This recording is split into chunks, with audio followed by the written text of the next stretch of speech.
पति अभी नहा ही रहा था कि तभी फोन पर मैसेज टोन बजी। पत्नी मोबाइल के पास में ही खड़ी थी। उसका ध्यान फोन की तरफ गया। उसने सहज ही फोन उठाकर मैसेज पढ़ा। हाय गुड मॉर्निंग डियर, किसी बेबी का मैसेज था। पत्नी सोच में पड़ जाती है कि अब यह बेबी कौन है। तब तक पति भी नहाकर बाहर आ चुका है। पत्नी उसे किसी बेबी का मैसेज आया है बताती है। पति मुस्कुरा देता है, फोन उठाकर उस मैसेज का रिप्लाई करता है, hi baby, how are you, और अपने काम में लग जाता है। इस रिप्लाई को भी पढ़ती है। हर पल पत्नी के दिमाग में यही विचार कौंधता रहता है कि यह बेबी कौन है। शाम को पति घर आता है। पत्नी उससे पूछती है, यह बेबी कौन है। पति जवाब में सिर्फ मुस्कुरा देता है और फिर से अपने काम में लग जाता है। 2-3 दिन बीत जाते हैं। उन विचारों ने अभी तक पत्नी का पीछा नहीं छोड़ा था और फिर से पति के मोबाइल पर फिर एक बार बेबी का मैसेज आता है, आज तो मिलोगे कि नहीं, तुम्हारी बहुत याद आ रही है। इस मैसेज ने आग में घी का काम किया। पत्नी का शक और भी ज्यादा पक्का हो गया।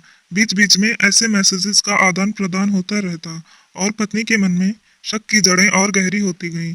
पति पूछने पर भी जवाब में सिर्फ मुस्कुराहट के और कुछ नहीं कहता। यह शक गुस्सा बनकर तब ज्वालामुखी की तरफ फट पड़ता है जब एक दिन उसने अपने पति की जेब में सिनेमा की 2 टिकटें मिलती हैं। पत्नी अपने पति से बहुत झगड़ती है। पति उसे समझाने की कोशिश करता है लेकिन वह कोई भी बात सुनने को तैयार नहीं। पति को भी उस पर गुस्सा आ जाता है और यह झगड़ा और भी बढ़ जाता है। गुस्से में पति घर से बाहर निकल जाता है। पत्नी का गुस्सा पति से कई गुना ज्यादा था। तुरंत वो अपना सारा सामान पैक करती है, एक चिट्ठी लिखती है कि मैं मैके जा रही हूँ हमेशा के लिए, और पति का घर छोड़कर चली जाती है। गुस्सा शांत होने पर जब पति घर आता है तो चिट्ठी पढ़कर उसके होश उड़ जाते हैं। 10 दिन बीत जाते हैं और गांव के उस घर पर डोरबेल बजती है जहाँ पत्नी रहने चली गई है।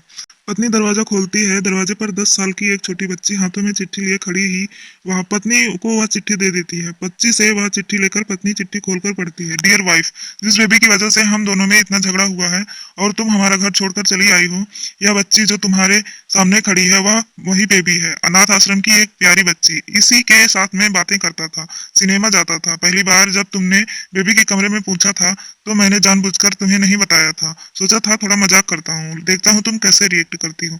लेकिन मैंने यह कभी नहीं सोचा था कि तुम्हारा शक इतना बढ़ जाएगा कि तुम घर ही छोड़ दोगी। हाँ, सबसे जरूरी बात यह, बेबी तो बेबी है, वह किसी और की नहीं बल्कि तुम्हारी ही बेटी है। रुको, अपने आप को संभालो और आगे की बात ध्यान से पढ़ो। हमारे शादी के 2 साल पहले की यह बात है। तुम अपने कॉलेज के लास्ट ईयर में थी।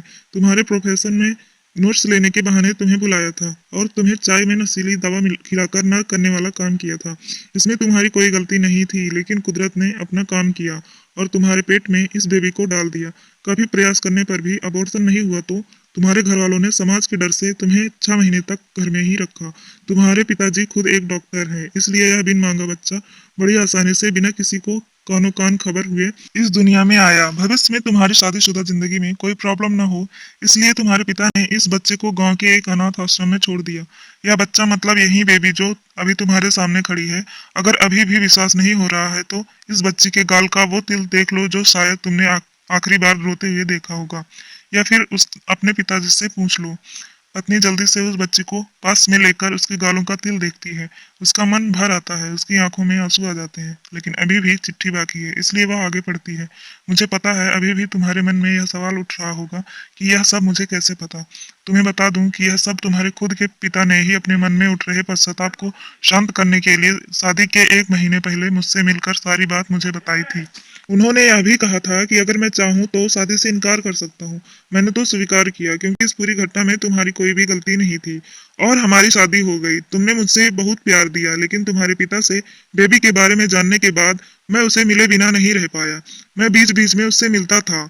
उससे मिलना, उसके साथ समय बिताना मुझे अच्छा लगता था। कितनी प्यारी बच्ची, बिना किसी गलती के क्यों सजा भुगती, बस इसलिए मैं उसे थोड़ी सी खुशी देने की कोशिश करता था। बस मुझे इतना ही कहना था। अब अगर तुम फिर से अपने घर आकर मेरे साथ रहना चाहो तब और सिर्फ तभी गैलरी में आ जाओ। तुम्हारा और सिर्फ तुम्हारा डियर पति। बिना एक क्षण की देरी किए भी पत्नी दौड़कर गैलरी में पहुंची और रास्ते पर उसका पति खड़ा था। उसके चेहरे पर मुस्कान की और पत्नी की आंखों में आंसू के पूर। कारण कुछ भी हो, अपने दोनों के बीच में कभी भी सबको थोड़ी सी भी जगह मत दो, क्योंकि दुनिया में हर बीमारी का इलाज है, लेकिन शक नाम की बीमारी का कोई इलाज नहीं है। मन शांत रखो, जो भी मन में आए एक दूसरे से बताओ।